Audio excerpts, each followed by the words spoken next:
to Changing the Narrative. Today we're gonna be going live a couple different times. We're gonna be touching on a couple different topics. Um, we're gonna go in depth and talk a little bit about the YSL case with Young Thug and Gunna. We're gonna go in. We're gonna talk a little bit about that. I got a guest who's gonna be coming through later on. And he's a producer. He makes beats. A lot of you familiar with him. I'm not gonna give up his name right now because I want it to be a surprise. He's an OG. He's from where I'm from. He's from Anderson, South Carolina. And he'll be coming through today, to give you a layout of what he got going on and, how he do his, production and, how he go about dealing with artists and stuff. You know what I'm saying?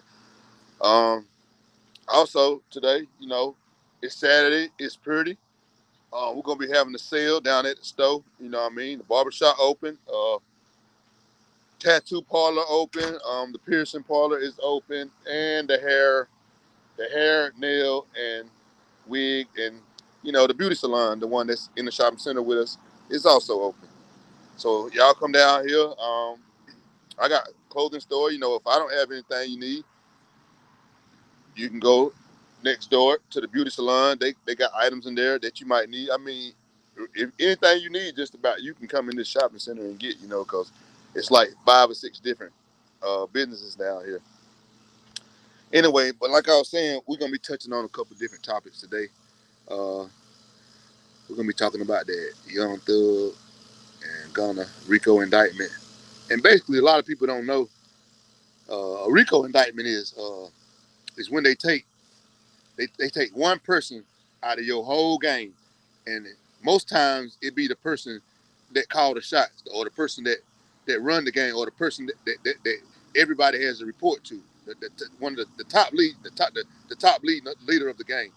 That's normally who the RICO is for, or it could be for, like in this situation, they got Gunna and they got Young Thug. So Young Thug would be the kingpin of the case, of this RICO case, and Gunna would be the underboss. You see what I'm saying? Make sure y'all follow me now. Young Thug would be the kingpin, the top dog. He would be at the top of the triangle, and right below him would be Gunna. Gunna would be the underboss. He would be, you know what I'm saying, a silent part, like almost like a silent partner. You know what I'm saying? You know what I mean? Okay.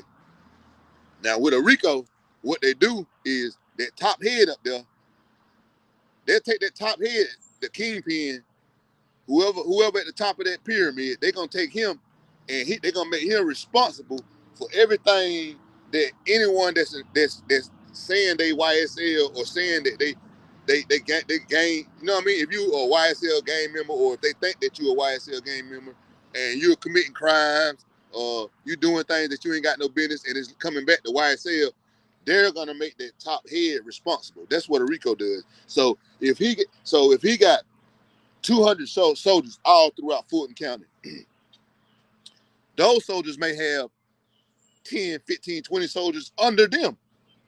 So the soldiers that's under them, he may not even know those guys. He may never met those guys, but they're going to be repping YSL because they're under somebody else who really is under YSL.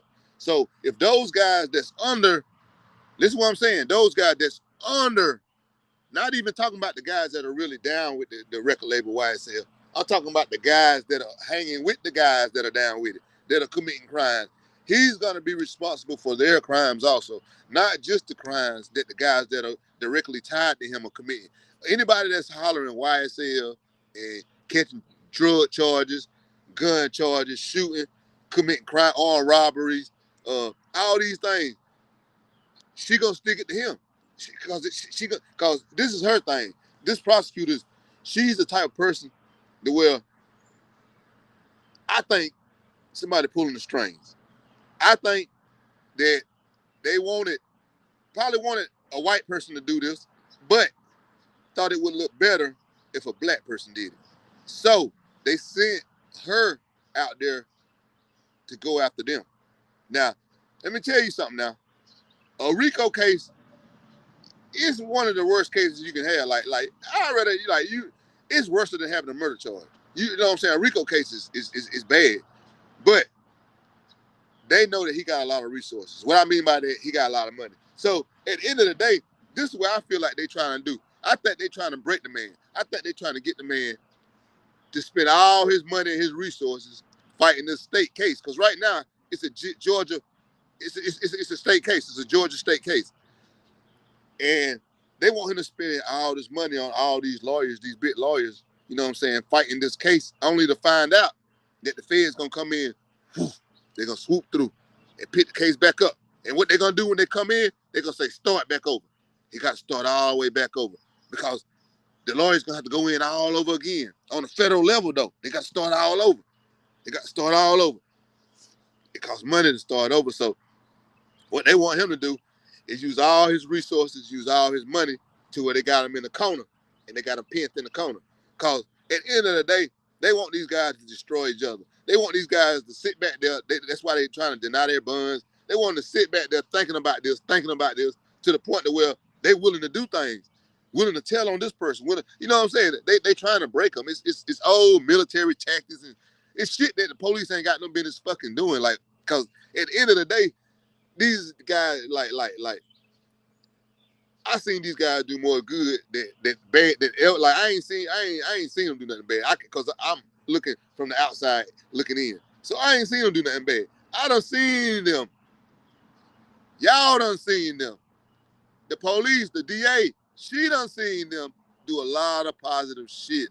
So for her to still get a hard on and try to, sabotage these boys' careers, you know what I'm saying, their families. Young Thug takes care of a lot of people, a whole lot of people. I mean, listen, when I say he take care of a lot of people, he take care of a lot of people, like hands down. Like he'll have a whole lot more if he wasn't taking care of so much people, but he got a good heart, and that's one thing you can't change. The man heart, he got a good heart. Um, so basically, man, my thoughts on it is that he just need to. You know what I'm saying? Just sit there, let the lawyers do all the work right now. Let the lawyers do all the work. You know what I'm saying? Let the lawyers do their thing. You know what I'm saying? Try to get Gunner out of there. You know what I'm saying? What I mean by that, cause Gunner is gonna be your money man while you in there. You're gonna have to, unless you can beat this shit and get this shit, throw it out, flat out, you're gonna probably have to go do a little time. You know what I'm saying? You got money, so at the end of the day, you might not have to do a lot of time. Like if a nigga like me caught that shit, nigga, I probably end up with the 30 or the life. But you able to fight it. Your lawyer's able to dissect it cause that's what they're gonna do. Like in a science class, like how you used to do when you was young, you used to dissect the fraud.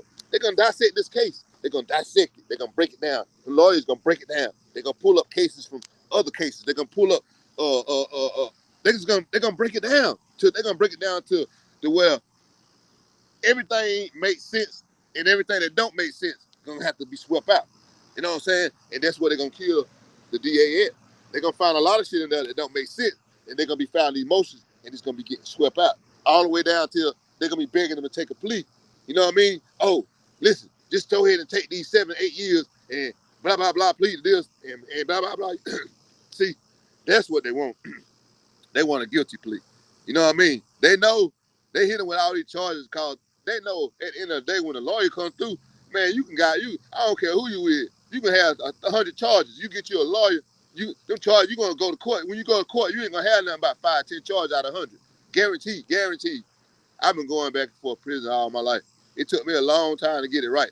You know what I'm saying? But I learned the court system by going back and forth like that. I learned not to take what they offered me the first time. I learned not to let them try to give me anything. You know what I'm saying? Because I made mistakes when I was going through the system myself. When I was young, when I caught my first drug charge, I didn't know that I should have been given a probation, a second chance. You know what I'm saying? I took what they gave me. They tell me, look, okay, take this 1 to 6. You go down there and do 7, 9. This is exactly how they explain it to you when you go in the courtroom.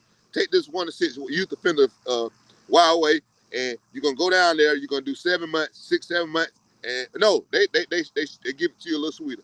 They say you're gonna go down there and do 90 days. You can go down there and do 90 days, and you're gonna come right back, and boom, you know what I'm saying? You free, you be on probation. Man, was that a setup? You know what I'm saying? But these guys got money, so they don't have to go through stuff like this. But they're gonna have to fight. They're gonna have to fight, man. They got to fight, man, because this lady's got a real hard on for her own kind. Like, I don't even know. These guys, like a year ago, went to the Fulton County Jail, the same jail they sitting in, and bonded out people. Like, met with the DA, met with lawyers, met with all these bondsmen, and paid bonds for a bunch of non-violent offenders so they could be released. I think it was a holiday. It was something, but they did it so they can get out. And this is